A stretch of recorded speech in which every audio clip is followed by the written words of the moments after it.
Namaste, Jai Bharat.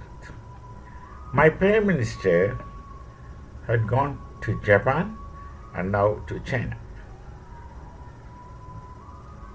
Japan promised to invest in Bharat in a considerable manner. China, he meets the Chinese Premier as well as the Russian Premier and others. Actually, uh, the geopolitics is on the one hand, but look at what Japan has done when they gave a gift to Prime Minister Modi ji, Narendra Bhai Modi, a doll. I think it's made of paper, but it's a doll of that name I forgot. Both a doll of something to do with dharma. I think it's based on dharma, but in Japanese language, its name is different.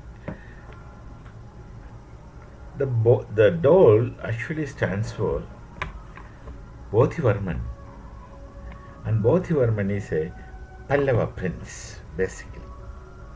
Pallava prince from south of Bharat. It's the same Bodhivarman who had traveled to China. He had taught the martial arts, which eventually turns into the Shaolin Temple, Shaolin Kung Fu and Shaolin Temple. The same Bodhivarman had initiated the Kalari Paitu martial art in another southern state of Kerala. He's from Tamil Nadu, he's a Pallava prince. Then it seems that this is the story which I could gather.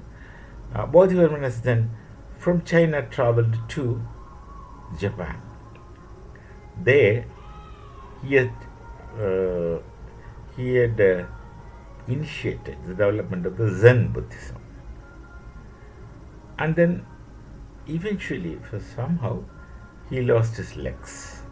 So the doll which was presented to Prime Minister is a doll without legs. Now this is indicative of how the ancient people of China and Japan had been interacting very culturally. Now you see Eastern Bharatiya religions. Bharatiya religions have a great speciality that they offer you absolute freedom. No do's and don'ts, no promises of rewards after death, and no threat of punishment. These are the two things which lead Semitic religions forward. That's fear of punishment and promises of reward in heaven.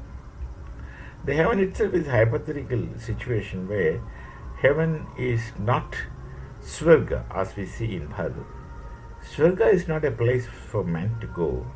Swarga is a place where the deities, which we call as Devi Devtas, live. They have their own society there in Swarga. The deities live, and there is a king for them, that's a Devraj Indra, and also they have Devasena. They have also an army, and a Senapati is Devsenapati, that's the son of Shankar Bhagavan and Kartikeya. So these kind of narratives, of course, are there, and the people-to-people relation between China, Japan, Bharat, these things are historical, and we have cultural links and roots. Now, what Japan has done is a reminder of how we were living and interacting one another meaningfully, and rather coexisting without conflicts. Same thing in China. So the cultural links, especially religious links, let me see very clear, religious links between Bharat and China, Japan, etc., are very deep and very, very explicitly solid. So to come to a kind of relation anew. Now, should not be very difficult. It's rather easy because we already have the links of knowing one another and being together one another. This doll was gifted to my Prime Minister by their head priest in one of the temples. Now, these temples worshipping deities are in with us, one with us. So for us, this is just spontaneous and natural. But then this is a great sign of understanding how we are connected to them and they are connected to us. The same thing what Japan does goes to China also. Bodhivarman goes to China first and then goes to Japan, where for some reasons he loses his legs. That's why the doll represents Bodhivarman, which is Dharma itself. That's how they try to understand. So, coming together of Japan, China, Bharat, and even Russia is nothing unusual, nothing new in the sense that now it is initiated by Trump and Trump's policies. This is only natural and this is only to happen. This is only to happen. We shall meet again. Namaste. Jai Bharat, Jai Sri Ram.